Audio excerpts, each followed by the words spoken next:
Okay, it's a nice day here. We took the El Camino out to clean up the engine bay. This is the continuation of the small block to 502 ZZ 502 project going on here.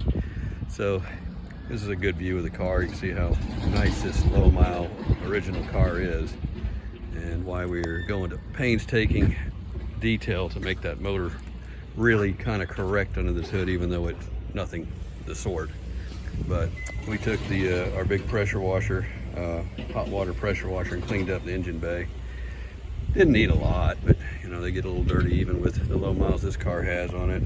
And what I think I'm gonna end up doing on this is, instead of chassis black and everything and making it look like it's you know, some sort of frame off resto, is I'm gonna just do another wipe down on this after we get it back in the shop, and maybe do a real light satin clear on it.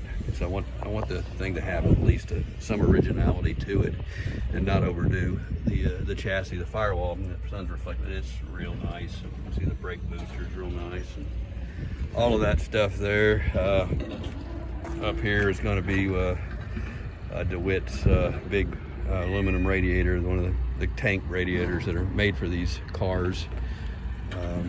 What else we got going on here? That's kind of it. So all the things this car has, you know, the factory cruise, we're going to try and get all that back up and working with the 502 engine.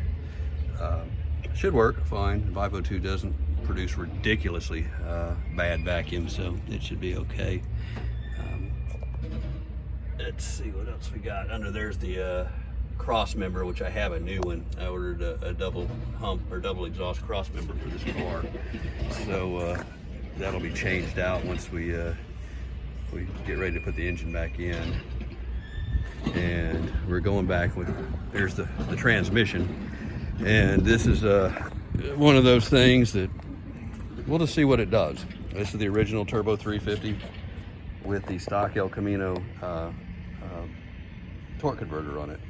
Now, before I pulled this motor out of this car, I got the B&M trans pack, and I went in and I redid the valve body and reprogrammed it, and I put it all back together under the stock car to make sure it all worked right. And it shifted really firm, really hard, really nice. You can throw it down into low and any speed. I've had a lot of these trans packs I've done over the years. And so we'll see how this works on a 502. And my history behind this is, I had a wagon back in the 80s, early 90s, that had a 454 in it, a 75 Malibu wagon. And it was actually a small block car. And I found another one and put the 454 in it, had the Corvette oval port heads on it, a small comp, like a 270 cam in it, and a performer intake, and did it all kind of in a factory way. And I ran the turbo 350 with the 454 with the 273 gears and the trans pack in that thing, and it ran really good. I mean, it wasn't, like I said, not a race car, neither is this car, but I always said, you know, I'm going to put a turbo 400 in that car to make it the way it was supposed to be, because a 454 would have come with a turbo 400. And so I found one, sourced it, found it in a junkyard. I can't remember what I pulled it out of, another wagon probably, and put it in the car and did the trans pack and everything on it. And lo and behold, is, you know, one, the turbo 400 doesn't have that first second hard bang shift that these will do, no matter what you seem to do to it. So that never was good, and the car was noticeably slower from the different power robbing of that turbo 400 and the less quick first gear. I can't remember the numerical numbers right off the top of my head. Maybe like a 250 front first gear, something in this, and like a 230 in the 400. But it's different.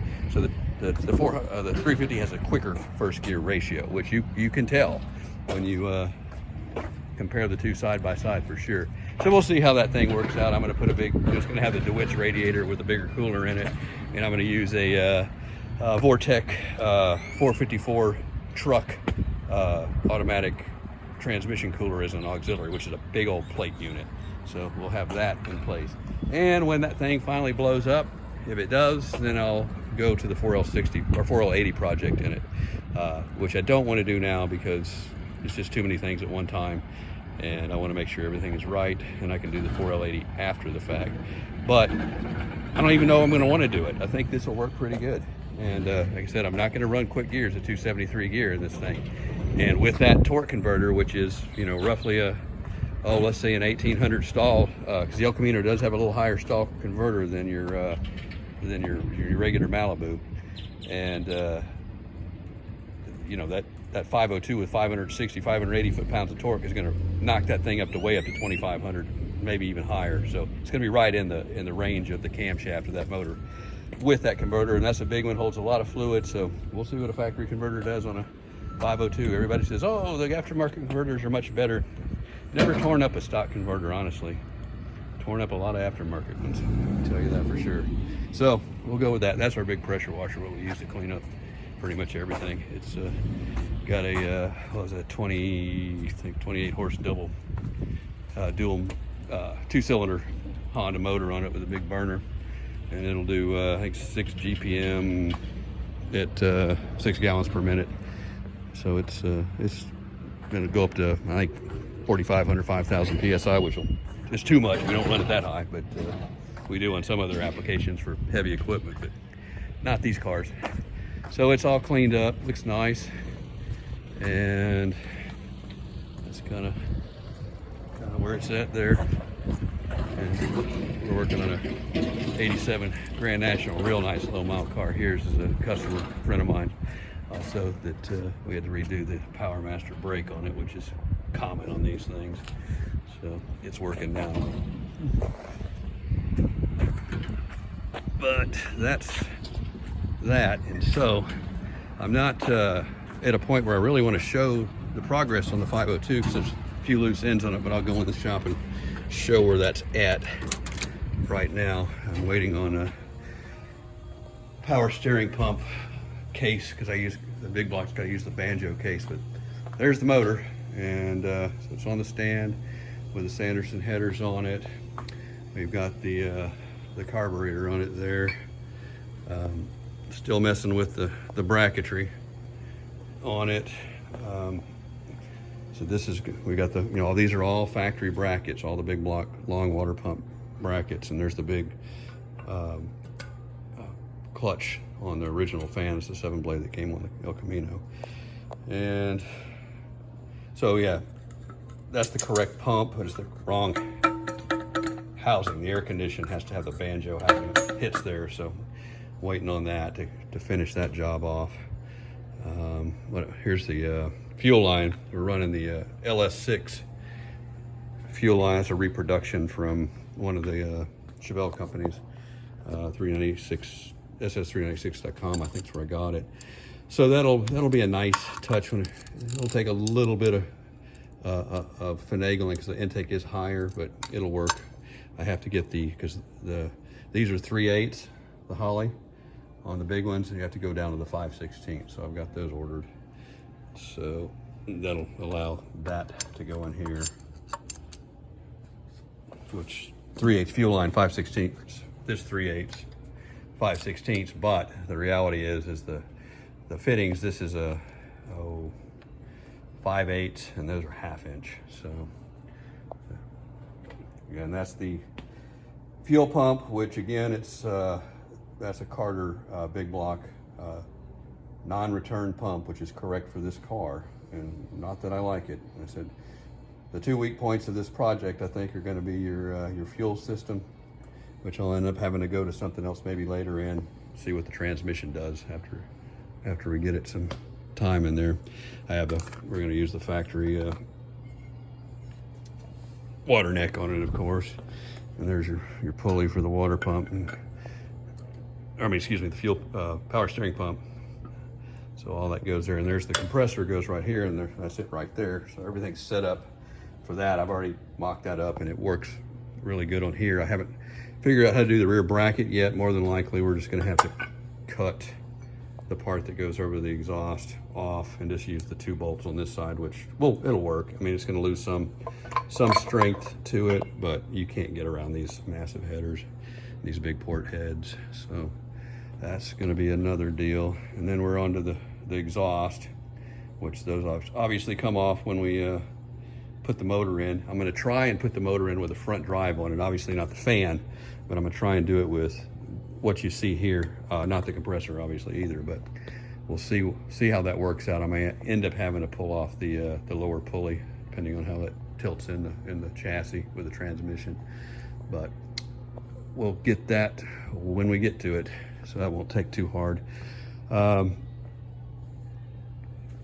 Oil sender, maybe somebody can give me a good idea what to do on this motor.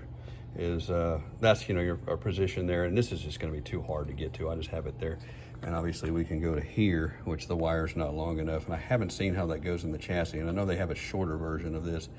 El Camino just has the idiot light in it, and it does have the gauge package, which has got the temperature gauge, the volt gauge, and all that other garbage, but does not have oil pressure in those cars. So maybe I'll go to an add-on later, but right now we're gonna go with the stock setup. So yeah, this is the new alternator. This is the Power Master, which is, I think is, and they're telling you the amperage right there. So that'll be a little upgrade. And then right here goes the the heater control valve for the air condition that shuts off the flow to the heater core. So that'll go on there. And then they look like this on the small block.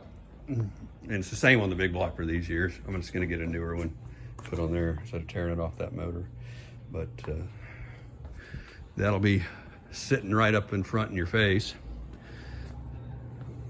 So that's where I'm at right now, and when I'm done with everything mocked up on this motor, ready to go in, I'll do a nice video of it, a little bit more detail to what's all done.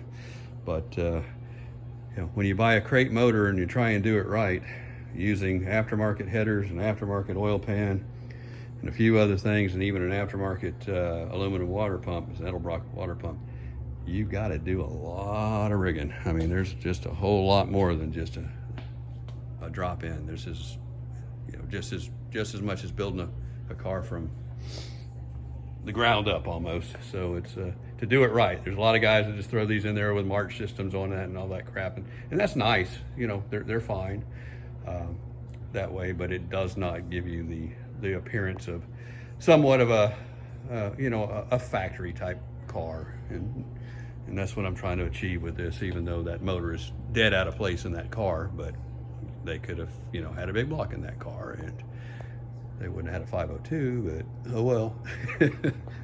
Let's do it. You're gonna do it to go all the way. Now, why not a 572?